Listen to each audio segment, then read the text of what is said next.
গাড়ির ওপর হামলার পরিকল্পনা বাংলাদেশি জঙ্গি সংগঠনগুলির। কেন্দ্রীয় গোয়েন্দা বাহিনীর তরফ থেকে সতর্ক করা হয়েছে রাজ্য পুলিশ, কলকাতা পুলিশ ও সিআরপিএফকে। বাংলাদেশ বিরোধী মন্তব্যের জেরে শুভেন্দু অধিকারীর উপরে হামলার ছক কষা হতে পারে খবর কেন্দ্রীয় গোয়েন্দা বাহিনী সূত্রে। ছক কষছে হরকতুল জিহাদ আল ইসলামী বাংলাদেশ এবং হিজবুত তাহরীর নামে দুই জঙ্গি সংগঠন। ডিসেম্বরে প্রকাশ্য কিংবা প্রতিবাদ কর্মসূচিতে শুভেন্দু অধিকারীর ওপর হামলা চালানো হতে পারে। হামলাকারীরা সুন্দরবনের জলসীমা দিয়ে ভারতে ঢুকতে পারে। হামলাকারীদের সাহায্য করতে পারে একজন মাঝি। হামলায় জঙ্গিদের সাহায্য করতে পারে সেই মাঝি, এমনটাই দাবি কেন্দ্রীয় গোয়েন্দা বাহিনী সূত্রে।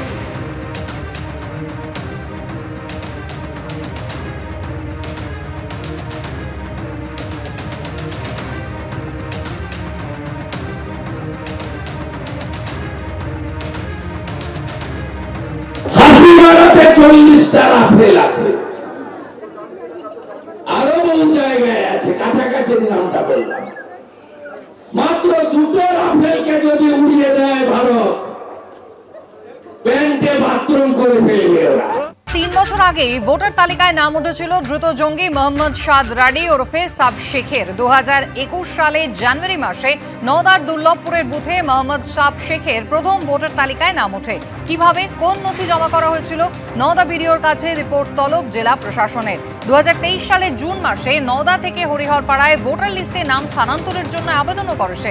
অগস্ট মাসে হরিহরপাড়ার ভোটার হিসেবে তালিকাভুক্ত হয় জঙ্গি সাব শেখের নাম। 2 জায়গায় ভোটার তালিকায় নাম থাকায় প্রথম নথি সামনে আসে এবিপি আনন্দে। দুটি ভোটার কার্ডের পাশাপাশি আধার কার্ড এবং পাসপোর্টও সে বানিয়ে নিয়েছিল। নওদার তালিকা থেকে নাম বাদ দেওয়ার প্রক্রিয়া শুরু জেলা নির্বাচন দপ্তরের। বাংলাদেশের রাজশাহীর বাসিন্দা সাব শেখ জঙ্গি গোষ্ঠী আনসারুল্লাহ বাংলা টিমের সদস্য।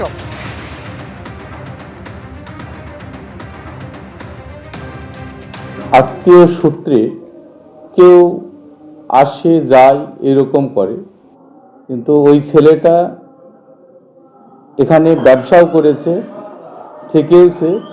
বাংলাদেশ থেকে এসে এখানে শুনেছি নাকি বিয়ে করেছিল দুর্লভপুরের কোনো আত্মীয়কে, রুকুনপুর কেদারতলায় এই দিককার কোনো মেয়েকে বিয়ে করেছিল। বিয়ে করার পরে ওদের রিলেটিভ আছে এখানে এই রিলেটিভ আছে, সেই সূত্রে ও এখানে বসবাস করত, ব্যবসা করত। তারপরেও যে ওই ব্যক্তি এখানকার ভোটার তা আমাদের নজরে বা আমার নজরে নাই, যে ভোটার সেটা। এইবার কবে কখন ভোট তুলেছে সেটা সেই সময় যে ভোট তুলেছে সেই বলতে পারবে। ওখানে বিএলওরা ভোট তুলে, বিএলওরা ভোট তুলে সেই বলতে পারবে যে ভোট কবে কিভাবে উঠেছে আর কিভাবে ভোটটা হয়েছে। আমরা ভোটার লিস্ট অনেক সময় টালি করি, ভোটার লিস্ট দেখে হয়তো ওই ছেলেটা সম্বন্ধে কোনো সময় আমরা আইডিয়া করে পাইনি।